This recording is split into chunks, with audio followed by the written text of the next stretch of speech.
Hello, welcome to current affairs factory. तो चलिए आज बहुत ही इम्पोर्टेंट टॉपिक पे हम लोग डिस्कशन करने वाले हैं कि क्या एक गवर्नर स्टेट मिनिस्टर्स को किसी पार्टिकुलर स्टेट में जो मिनिस्टर्स हैं उसको रिमूव कर सकता है या नहीं। कंट्रोवर्सी में क्यों है, तो आपको पता होगा कि आरिफ मोहम्मद खान जी जो केरला के गवर्नर ऑफ स्टेट हैं, ठीक है, वो कंट्रोवर्सी में घिर गए हैं क्योंकि उन्होंने थ्रेटन किया है एक मिनिस्टर्स को कि अगर आप गवर्नर के ऑफिस को लोअर्ड करोगे, lowered the dignity of governor office, तो मैं आपको यूनिलैटरली जो है ना रिमूव कर दूंगा as a minister from the government council. तो देखेंगे कि आखिर क्या एक गवर्नर रिमूव कर सकता है किसी पार्टिकुलर मिनिस्टर्स को। अभी तक क्या ऐसा हुआ है या नहीं हुआ है, और गवर्नर का क्या रोल है, ठीक है, पार्लियामेंट्री सिस्टम में। तो इस चीज़ के बारे में डिस्कस करते हैं। तो बिना किसी देरी के चलिए स्टार्ट करते हैं। तो आप सभी का स्वागत है करंट अफेयर्स फैक्ट्री के इस चैनल में, ठीक है। और अगर हमारे चैनल को अगर आप सब्सक्राइब नहीं किए तो प्लीज़ हमारे चैनल को सब्सक्राइब कर लीजिए, क्योंकि जब तक आप हमें सपोर्ट नहीं करेंगे तो हम आपके लिए जो है ये जितने भी प्यारी प्यारी वीडियो है वो लाने में थोड़ा मुश्किल होगी। तो प्लीज़ हमें सपोर्ट कीजिए, सब्सक्राइब कर लीजिए और बेल आइकन को दबा लीजिए, ठीक है। तो देखिए, जैसा मैंने आपको बताया कि ये न्यूज़ में है, ठीक है। तो आज के आर्टिकल में हम लोग बात करेंगे कि गवर्नर रोल क्या है पार्लियामेंट्री सिस्टम में, ठीक है। तो देखिए, अगर आप देखोगे ना तो जो गवर्नर का पोजीशंस है, रोल है, पावर्स और गवर्नर्स के रूल्स से रिलेटेड, ठीक है, गवर्नर्स की अपॉइंटमेंट, गवर्नर्स के फंक्शंस, इन सब का रिलेटेड जो है ना आप बोल सकते हो पॉलिसीज़, या आप बोल सकते हो रूल्स जो लिखा वो हमारे आर्टिकल के 153 से लेकर के 161 जो कॉन्स्टिट्यूशन में है, 153 से लेकर के 161 तक, और रिस्पेक्टिवली डिफरेंट डिफरेंट फंक्शंस के लिए डिफरेंट डिफरेंट आर्टिकल्स है। तो वो डिस्कशन किया गया, ठीक है। अगर आप देखोगे ना गवर्नर को, तो ये चीफ एग्जीक्यूटिव हेड होते हैं स्टेट के, but like the president he is nominal executive head, titular और कॉन्स्टिट्यूशनल हेड, ठीक है। तो थोड़ा तो डिफरेंस होता ही है, क्योंकि प्रेसिडेंट और गवर्नर में तो देखिए, प्रेसिडेंट जो है ना आपको वो हमारे कंट्री के जो तीनों सेना है उसके भी हेड्स होते हैं, सुप्रीम कमांडर होते हैं, जो गवर्नर नहीं होते हैं। कुछ पार्डोनिंग पावर की बात करोगे तो गवर्नर के पास थोड़ा less pardoning power as compare to the president. तो उन चीज़ों को अगर छोड़ दो तो ये हेड ऑफ स्टेट होते हैं किसी पार्टिकुलर, हमारे स्पेशली हमारे इंडिया में जो है ना जो छोटे स्टेट्स हैं, ठीक है, उसके head of chief executive head of state होते हैं। मतलब कोई भी एक्ट अगर मान लीजिए लाना है गवर्नमेंट को, तो वो गवर्नर उसको क्या करेंगे, प्रेसिडेंट के पास भेजेंगे कि आप ये स्टेट असेंबली ने इस पार्टिकुलर एक्ट को लाया है। तो अगर आप एक तरह से गवर्नर उसको आगे प्रेसिडेंट को सिग्नेचर के लिए भेज देंगे, उनसे अप्रूवल लेने के लिए, तो फिर वो एक्ट बन जाता है, ठीक है। हाँ, वो एक्ट आपको स्टेट सब्जेक्ट लिस्ट में होना चाहिए वो काम, ठीक है, उस पर जो एक्ट बनना है। Being the head of state executive power, वो एडवाइस करता है काउंसिल ऑफ मिनिस्टर्स को, ठीक है, कुछ पार्टिकुलर मैटर्स को छोड़ करके, ठीक है। क्योंकि जो मैटर्स गवर्नर के समक्ष नहीं होना चाहिए तो वो काउंसिल ऑफ मिनिस्टर्स के अंतर्गत आता होगा। तो उस चीज़ों में जो है ना आपको गवर्नर की राय नहीं ली जाती। अदरवाइज़ जितने भी एक्ट्स आते हैं वो यूजुअली ऐसा देखा जाता है कि गवर्नर उस पर सहमति उनसे लेकर के आगे बढ़ा जाता है, ताकि बाद में जो है ना अप्रूवल लेने में प्रॉब्लम ना हो, ठीक है।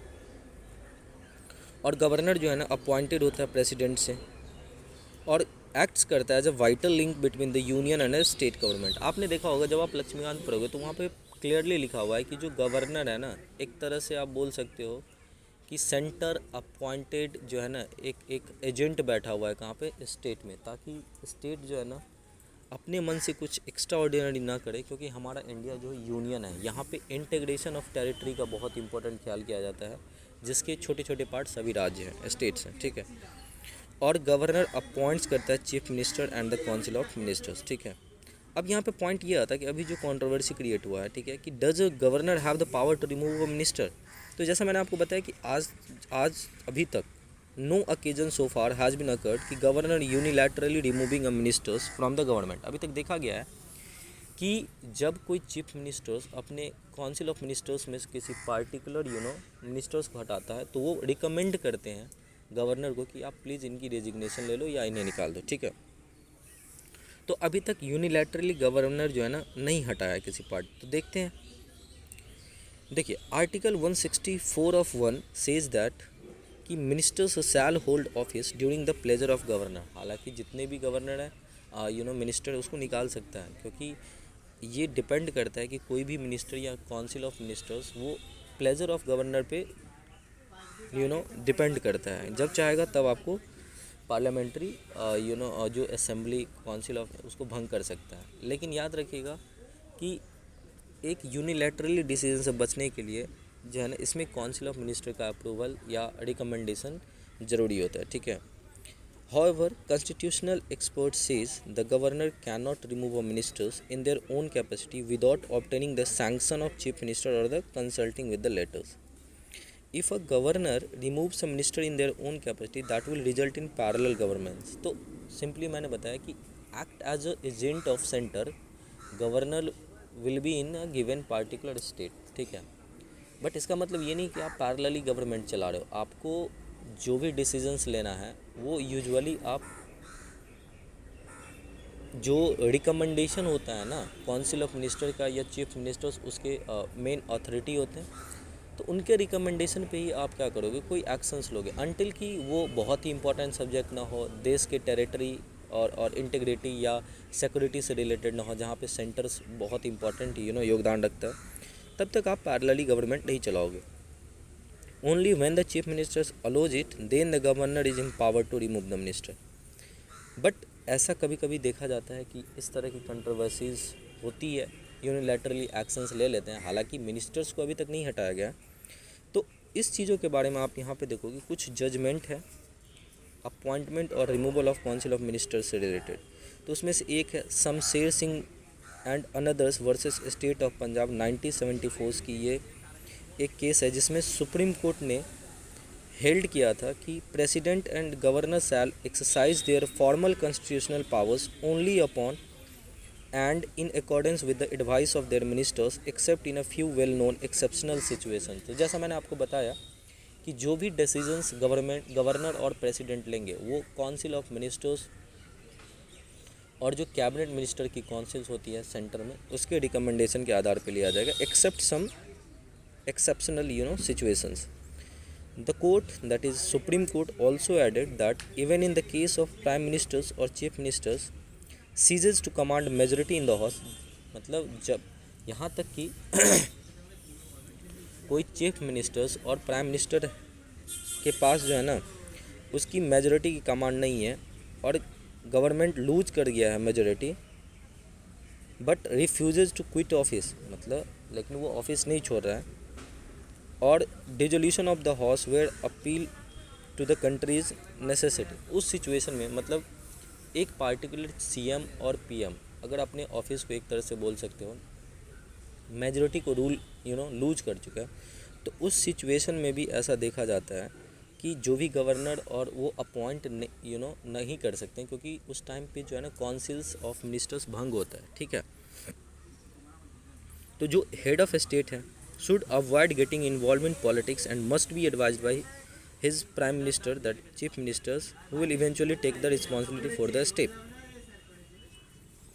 तो आपको वेट करना है, गवर्नर या प्रेसिडेंट को वेट करना है अनटिल कि नई गवर्नमेंट या काउंसिल ऑफ मिनिस्टर अपॉइंट ना हो, मतलब चीफ मिनिस्टर या पीएम जो है ना अपने मिनिस्टर्स ऑफ काउंसिल्स को अपॉइंट नहीं किया हो, तब तक आप जो है ना नहीं कुछ करोगे। फिर एक नया केस है देखेंगे 2016 की, Nabam Rebia and etcetera, that is others versus deputy speaker and others. Supreme court में ऐसा बोला कि भाई देखो हम एक ऑब्जर्वेशन दे रहे हैं कि किसका, बी आर अम्बेडकर साहब का। बी आर अम्बेडकर जी ने बोला था the governor under the constitution has no functions which he can discharge by himself. खुद से कोई भी ऐसा काम नहीं करेगा जो उन्हें करना ही नहीं है। No function at all, while he has no functions, he has certain duties to perform। कुछ काम है उनके पास, बट कोई पैरेलल गवर्नमेंट की तरह कोई पॉलिसीज़ नहीं लाएंगे। And I think the house will do well to bear in mind this distinctions, ठीक है।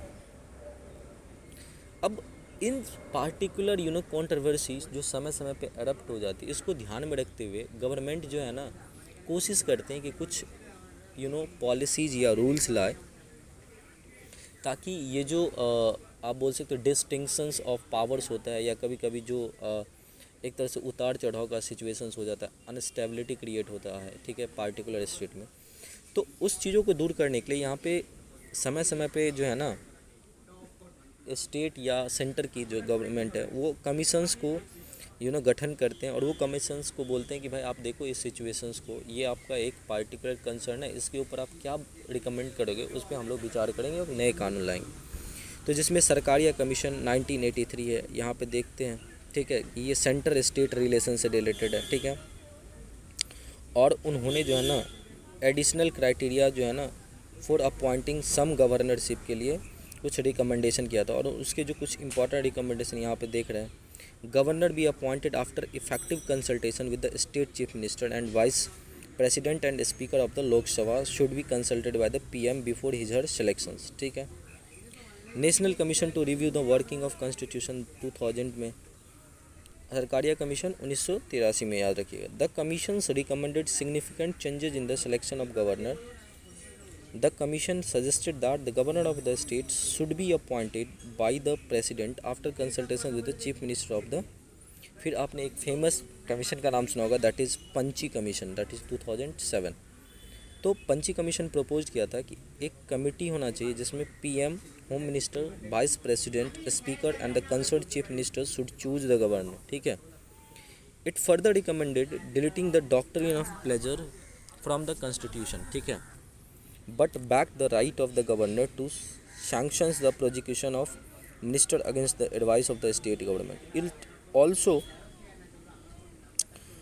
urged for provision for impeachment of the governor by the state legislature। तो ये न्यूज़ इन डिस्कशन है।